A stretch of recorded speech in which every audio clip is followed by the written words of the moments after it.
o homem ele é chamado de alma vivente.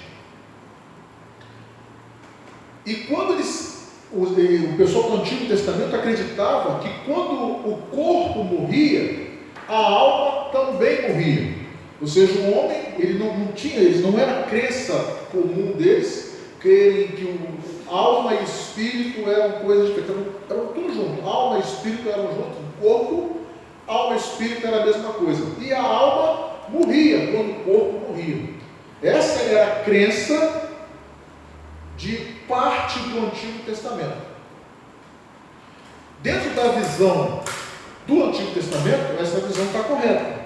Mas quando nós vamos para o Novo Testamento, nós vamos ter a revelação de que nós somos feitos de corpo, alma e espírito, e estas três instâncias, elas são diferentes. Porém, enquanto Jesus estava pregando a sua doutrina, quando ele estava ali ministrando para os discípulos, a crença de uma parte era que o corpo e a alma eram partes daquele todo, e quando um morria, morria o outro, morria tudo. E para que eles acreditavam que para que as pessoas estivessem vivas somente enquanto a alma estava no corpo. Saiu a alma do corpo, morreu o corpo, morreu a pessoa, morreu tudo, né? Morreu todo o corpo, a alma, morreu tudo. Jesus ele veio trazer uma nova visão. Nós encontramos quando ali em Lucas ele fala sobre aquela parábola chamada parábola do rico e do Lázaro, que ele informa ele dá uma nova informação para aqueles judeus que estavam ali. Olha, morreu, mas aqueles que estão mortos, eles continuam vivos. Eles morreram, mas para Deus eles estão vivos. Tanto é que ele fala, morreu o rico e morreu o Lázaro foi levado para o seio de Abraão, e o rico foi sepultado, foi lá. E lá o rico olhou, abriu os olhos e viu. Olha, se ele estava morto, se ele estava inconsciente, se a alma e o corpo, quando morria, acabava tudo, como que o rico abriu os olhos e viu? Então, Jesus veio mostrar para eles que existia uma informação que no Antigo Testamento era incompleta, e agora no Novo Testamento ele estava dando essa nova informação. Então, esta parte dos judeus acreditavam nessa situação, de que a alma e o corpo morreu, acabou.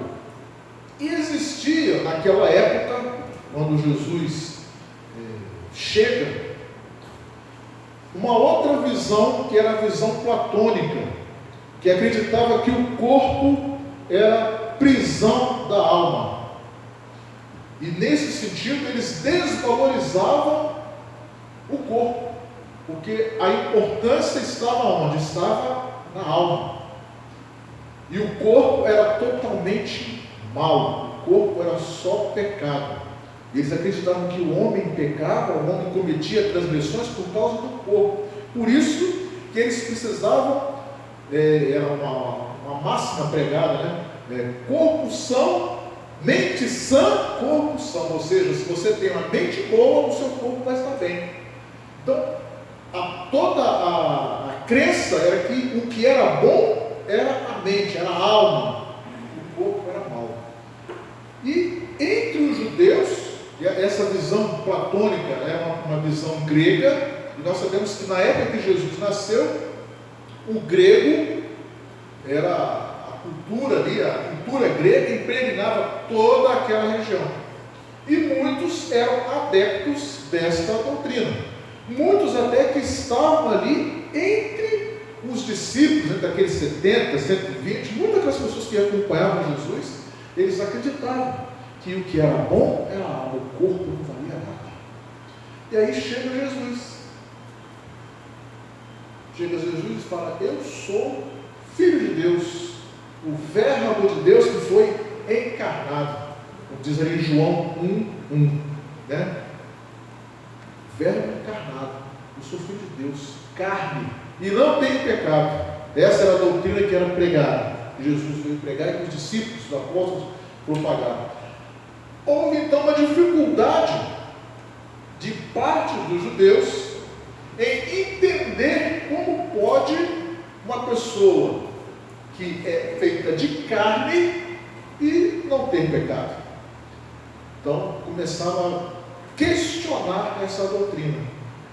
E a revista fala para nós que um dos grupos que começou a questionar, e esses grupos eram judeus, foram os docetas.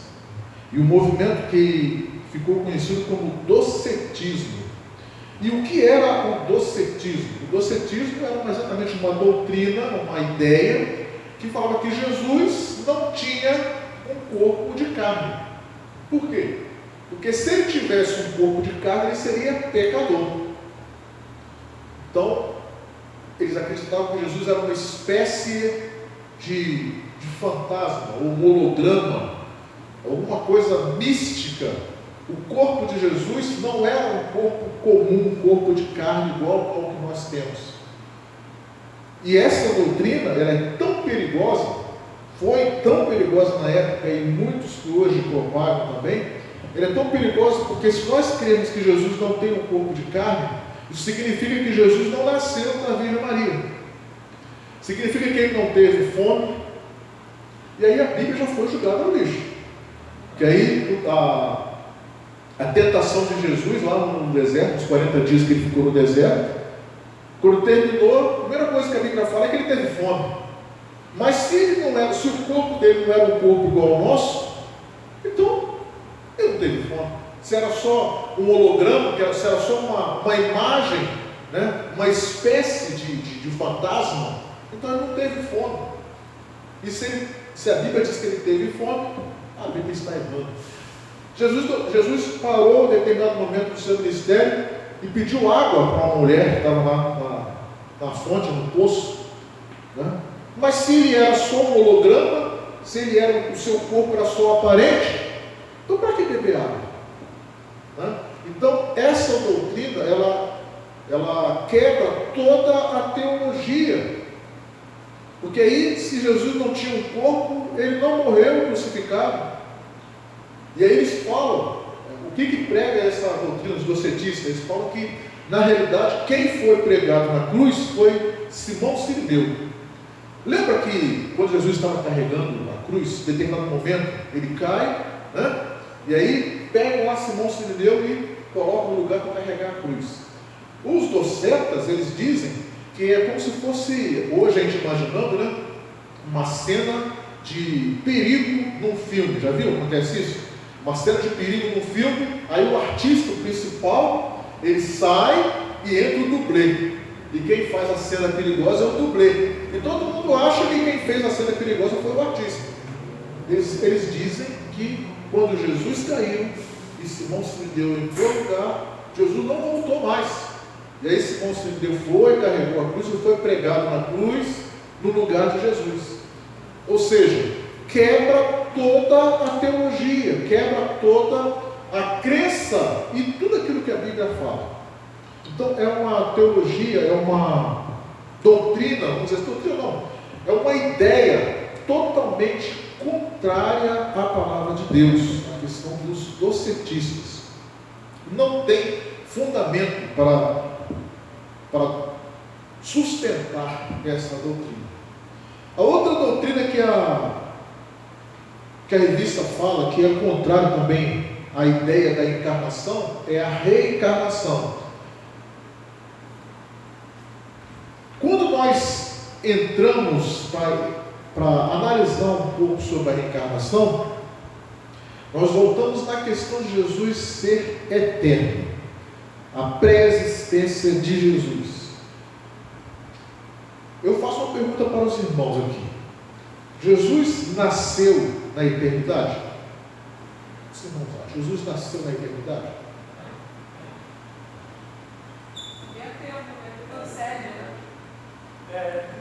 O João Batista falou que antes de ele ser visto, ele já existia. Antes de ele ter nascido, ele já era. Então ele não nasceu na eternidade.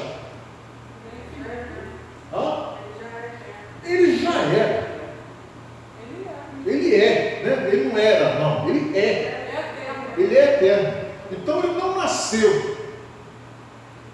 Ele não nasceu, né? Ele já existia, né? Como diz o texto, no princípio era o verbo estava com Deus e o verbo era Deus. Então, Jesus, ele transcende, né, essa questão de nascer na eternidade. Ele sempre foi. Antes de vir ao mundo, ele já era filho de Deus. Antes de Jesus vir ao mundo, ele já era filho de Deus, né? Nós temos essa confirmação lá em João 16, 28. Na eternidade, Jesus já chamava Deus de Pai. E Jesus não precisou de mãe para chamar Deus de Pai. Porque Jesus, Ele é. E existem algumas pessoas que proclamam até hoje que Jesus precisou ter uma mãe para ele existir como filho de Deus. E chegam até a dizer que a mãe de Jesus era a mãe de Deus. E para ser mãe de Deus, se ele não tinha pecado, ela também não tinha pecado. E se nós formos analisar dessa forma, quem gerou a mãe de Deus também não tem pecado. Ela foi concebida no pecado. E se quem gerou ela, quem gerou a mãe dela, também não tinha pecado, a gente vai voltando a descendência, né? Os ancestrais, e vamos chegar aonde? Vamos chegar lá em Adão e Eva. E Adão e Eva, o que aconteceu com eles? E além a gente tem o pecado que vem do nosso pai, né? E também, nós também herdamos o pecado de Adão, né? Exatamente. Todos herdaram o pecado de Adão. Então, Jesus, ele não teve mãe para se tornar filho de Deus.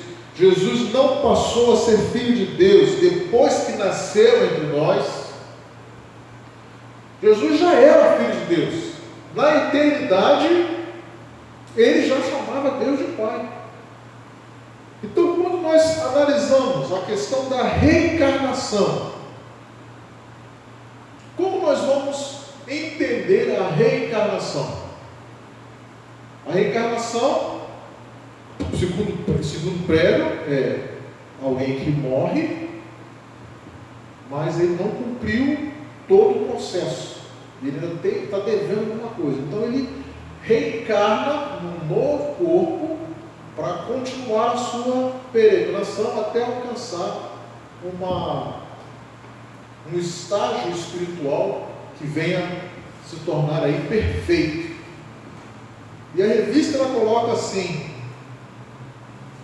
de que forma as pessoas tornaram-se transgressoras em suas supostas vidas passadas? Então, se eu acreditasse em reencarnação, eu hoje estaria numa situação completamente difícil, porque eu estaria, tudo aquilo que eu estou sofrendo hoje, não sou eu. Tudo aquilo que eu penso que é culpa minha, na realidade não é culpa minha, é culpa das minhas vidas passadas. Então, se o que eu estou passando hoje não é culpa minha, mas das minhas vidas passadas, por que eu tenho como chegar no final e voltar? Se a culpa não tem culpa nenhuma, a culpa é tudo das vidas passadas. Né? Então, é algo que não tem sentido. Mas é fácil também, porque a pessoa pode também falar, não, eu vou voltar então, eu posso fazer um monte de besteira, então eu vou voltar também, né? Aí, mas a Bíblia fala o quê? Que o homem está instituído, morreu uma só vez, depois disso vindo o juízo, né? Hebreus 9:7. Hebreus 9:7. A encarnação de Jesus, então, amados, a encarnação de Jesus já não tem nada a ver com reencarnação. O que é a encarnação de Jesus? A encarnação de Jesus, ela não passou por nenhum processo. 9:27, isso mesmo, Hebreus 9:27. A encarnação de Jesus não tem a ver com processos naturais de gestação. que diz a palavra de Deus sobre a gestação de Jesus? Quem lembra como foi?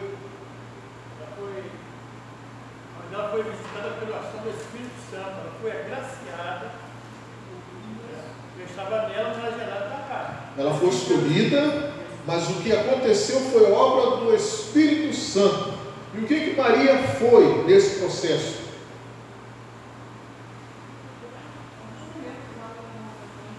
Maria foi apenas um receptáculo, um instrumento no qual Deus utilizou, e por isso a Bíblia fala que ela é bem-aventurada, não foi uma qualquer, mas ela só teve o quê? Como receptáculo. Recebeu a ação de Deus.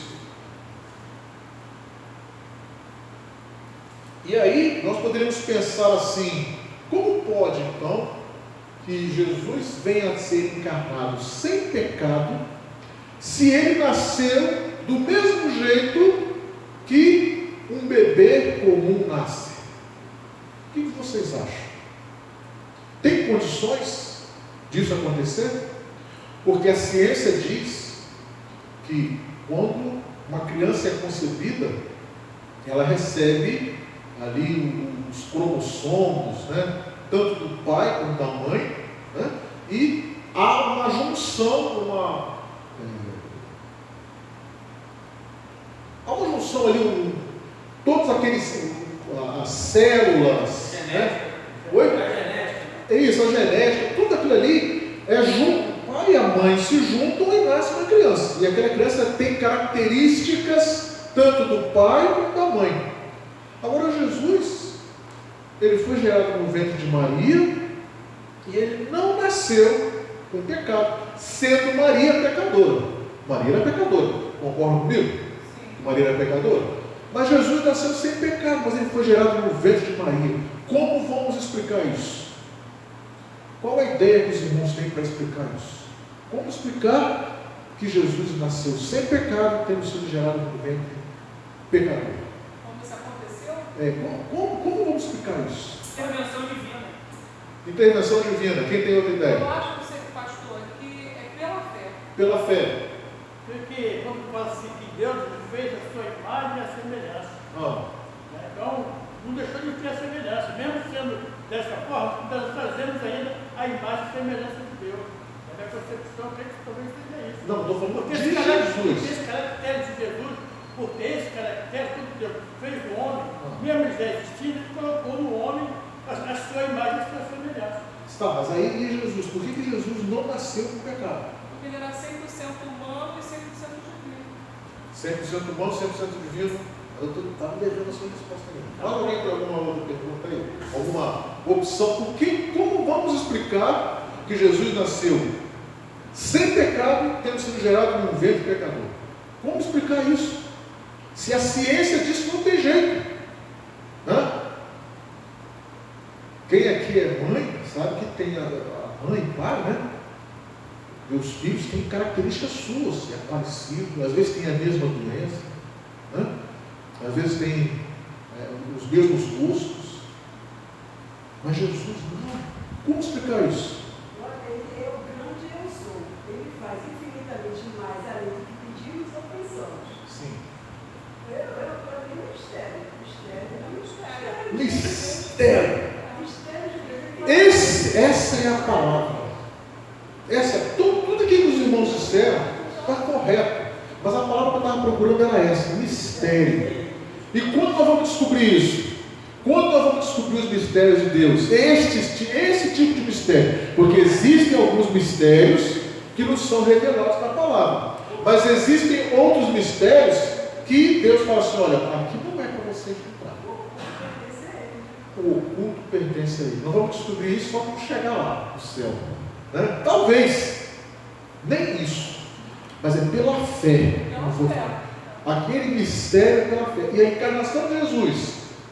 Jesus, ele veio como homem. Ele foi gerado no ventre de uma mulher pecadora. Mas ele não tem pecado. Por quê? Pela fé. E segundo, há o texto aí de João, capítulo 1, versículo 14. Evangelho de João 1, 14.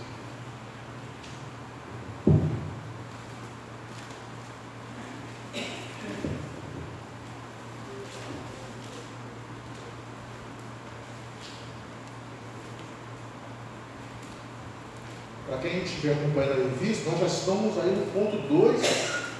O Verbo se fez carne e habitou entre nós, cheio de graça e de verdade. E vimos a sua glória como a glória do unigênito do Pai. João 1,14. Está lá. Né?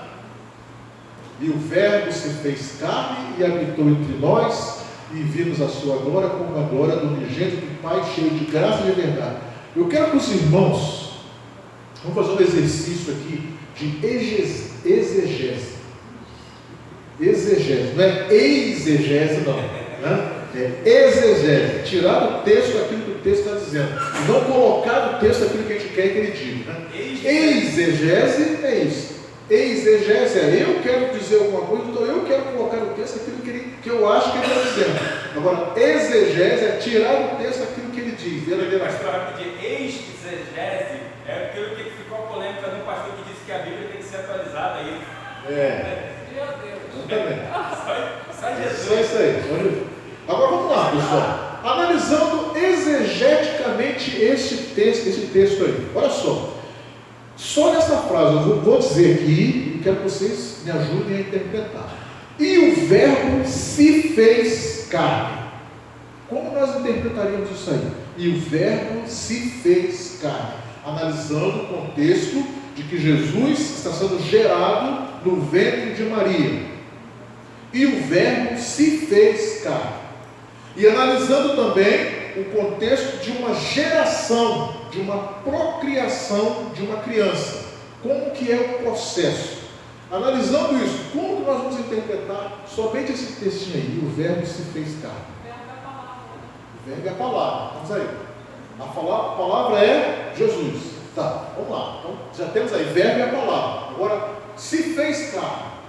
Como que eu vou interpretar isso aí? Se fez carne. Dentro do contexto de que No 1 João, está escrito que o Verbo era Deus. o Verbo era Deus. Então, já temos aí, o Verbo é a palavra e o Verbo era Deus. Que é nossa de Deus, né? Isso, agora vamos lá. Se fez carne. Vamos lá, nesse trecho agora. O Verbo já resolveu que o Verbo era a palavra, o Verbo era Deus. Agora, se fez carne. Matéria. Se fez carne, então matéria. Então, o Verbo, a palavra, Deus, virou matéria. Certo? Virou visível. Agora, se fez, nós já vimos verbo e carne. Então, o verbo é Deus, o verbo é palavra, carne é matéria, algo visível. A palavra de Deus fala que Deus é invisível, mas ele se tornou visível pela carne. Agora, se fez, como é isso? Como que vai interpretar isso? Se materializou, se transformou, se materializou. Se materializou, se formou. Outra. Através do Espírito, a ação do Espírito Santo, ele se fez carne. Esse fez carne, através do Espírito Santo, esse fez carne. Mas tem um detalhezinho aí que vai fazer todo sentido. Que eu quero puxar isso de vocês. Porque o verbo, na verdade, é uma ação. O verbo, em português. Passa. Sim. É o verbo, que Jesus já é a ação. Isso. E quem fez essa ação e como foi essa ação? É isso que eu quero. Se fez. Eu quero puxar de vocês essa informação. Deus, mas como foi esse se fez? Ele se materializou, ou seja, ele fez a si mesmo. O verbo se fez, ou seja, não foi a natureza que fez. Na concepção natural, na procriação, é natural. Então tem ali a conjunção entre o homem e a mulher, e dessa junção há o que? A concepção, e ali vai naturalmente, através do processo físico, biológico, genético, vai sendo formada uma criança. Mas em Jesus, como foi feito isso aí? O que diz a palavra? O Espírito Santo, ele entrou no ventre de Maria e ele se formou. Não foi uma ação natural. E quando não é uma ação natural, o que é? Isso você queria dizer, eu não consegui achar as palavras, né? Foi esse Espírito Santo, a ação através do Espírito Santo. Só Sem intervenção humana, a natureza. sem intervenção humana, sem ação da natureza, algo, quando a gente fala isso espiritualmente, o que nós dizemos? Quando algo acontece que não tem interferência humana, não tem interferência da natureza, algo sobrenatural, o que nós dizemos que é? Milagre. Milagre. A encarnação de Jesus, ela é um milagre, operado por Deus no ventre de Maria. E isso é que é o mistério, que nós só compreendemos pela fé. Por isso é que diz o texto, e o verbo se fez. Ou seja, Deus entrou em Maria e Ele fez. Ele se fez.